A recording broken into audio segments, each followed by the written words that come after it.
Hey mamas, my name is Tenn-Lai and welcome to my channel. Flanges. Now, I've had an interesting journey with these. As you can see from this lovely table here, I'll turn the camera a little bit so you can see it. I have lots of them there, and this isn't everything. You need to ensure that you always find the right size flange for your nipples. It is so key to first avoiding nipple damage. Second, so it doesn't hurt when you're pumping, because when you're pumping, it should never hurt. And third, to ensure that you're actually getting as much milk flow and emptying to the capacity that it can, because your breast will never be 100% empty because it's always producing milk. If I had known that measure your nipples should have came first before purchasing all of these, I would have done that. So I'm here to tell you, measure your nipples. I'm going to leave a link down below to one of my favorite YouTube moms, Mommy Shark, that actually has a video of how to measure your nipples. The size of your breast do not determine the size of your nipple and your flange size. There are many women who may have small breasts but bigger nipples, and there's many women who may have big breasts but smaller nipples. There are different types of flanges that you can use that may provide better comfort for you. The pumping pal flanges. I got a pair of small, and what comes in a small package is 3 different flange sets. The medium is a plastic, the small and the extra small are actually silicone. I tried these a couple of times, didn't necessarily work for me. And there's actually a special way to put these on, which I'll leave a link down below to the Pumping Pals videos. Another flange that's actually very popular is the Lactec flange. I've used these a couple times. Sometimes they work, sometimes they don't.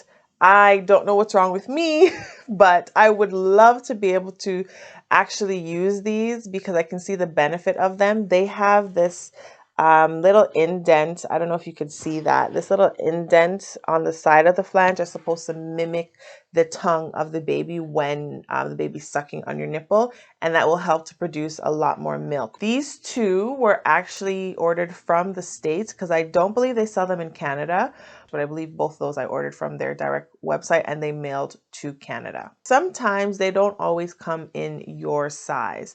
Most of them come in 24, 21, or larger or smaller, but some of the largest sizes and the smallest sizes don't actually come with a lot of the breast pumps. So they have something called inserts that you can put into the actual flange to help fit you best. The Bojan, I believe I'm saying that properly, cushioned inserts.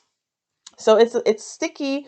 You use your thumb and kind of put it in the flange to decrease the size of it to help it fit you better as well. If you have elastic nipples, which I'll talk about in just a second, this helps with that. They didn't work for me, but I've heard really good reviews on this. Mom actually has flange inserts that can help to decrease the size of your flanges as well. Mom actually has a lot of things that can help you with your pumping experience. So when you get a chance, you can always check them out on Amazon, whether in Canada or the States.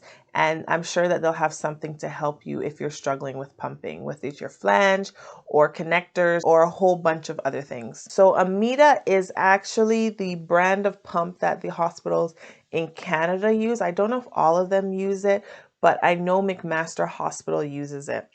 So this is a flange that comes with the Amita.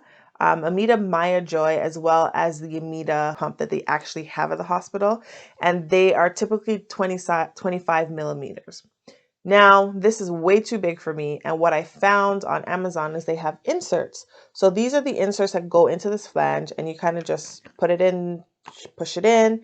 And around here, if you can see, it kind of just snaps around the sides, and you can go ahead and start pumping. This is a wearable pump. The motor actually have is downstairs, so you kind of just click the motor onto here, kind of sits on top. I'll put a link down below so you can see exactly what it looks like, or actually put a picture up here so you can see what it looks like.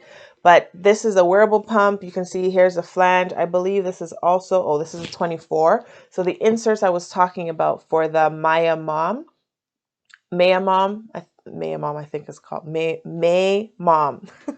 You can insert here, or you can use the cushions, the Bojan cushions, and put it inside. Here I can use an example where I'm just taking my thumb and kind of just putting it in there. And once it's in, it's kind of sticky. Once it's in, it kind of just sits around. Yeah, that's not a good description of how it goes in there because you can't really see it and it doesn't want to lay flat, but you get the idea. But it is so important to make sure that you are measuring your nipples and find the right flange size for you, as well as the comfort.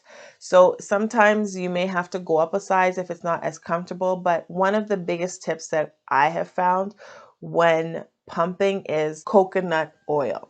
So I get coconut oil, and on the inside of the flange, I kind of just rub it inside here before I put them on my breast to start pumping. Plastic and your nipple rubbing can cause friction. It's not a great feeling, but the lubrication from the coconut oil actually helps it kind of just glide in and out to ensure that it is a pain-free experience. I have elastic nipples, and no one talks about it. No one talks about elastic nipples. Why? Elastic nipples exist. Two things happen with elastic nipples. Elastic nipples is simply when you're pumping, your nipple goes all the way to the end of the flange. All the way to the end of the flange. I've actually spoken to some women who, while it was going all the way down, it kept hitting against the back of the connector and it started bleeding. Second thing that can happen with elastic nipples is if you're using a flange that's too big, your nipples will actually swell to the size of the flange.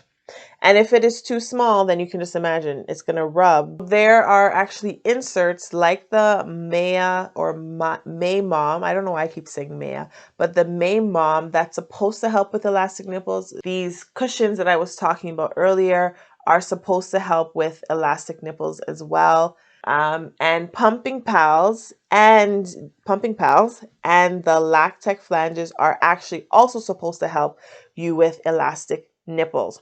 So they helped partially, but it was more comfort for me that didn't necessarily work. But this is the purpose of them. So if you have elastic nipples, I highly recommend you at least trying to invest in this and see if it works for you. I actually just settled with the Medela flanges, like I said earlier, and I just put the coconut oil in there. Yes, my nipples still go to the back, but I pay attention to it and I'm pulling them a little further out when they're pumping and I see they go too far. I kind of just pull them back a little bit so it's not hitting. It's worked for me. I'm actually going to continue to try these because I like the idea of what it's supposed to do, and it's supposed to be more comfortable. It took me so long to even trying to figure out how to pump properly. So look into it into more details. Maybe if you see this video 2 years from now or 3 years from now, they come up with something that's a little bit more easy to use. And it could even just be the pump that you're using that makes it a little bit more difficult. But as I continue to learn, I'll pass my information on to you. But for now, for today's video, this is where I'm going to leave it. So hopefully this video has been able to help with some of the questions that you have. If I haven't addressed everything for you, leave a comment down below. I can address and I can do a video just for you. Bye, mamas.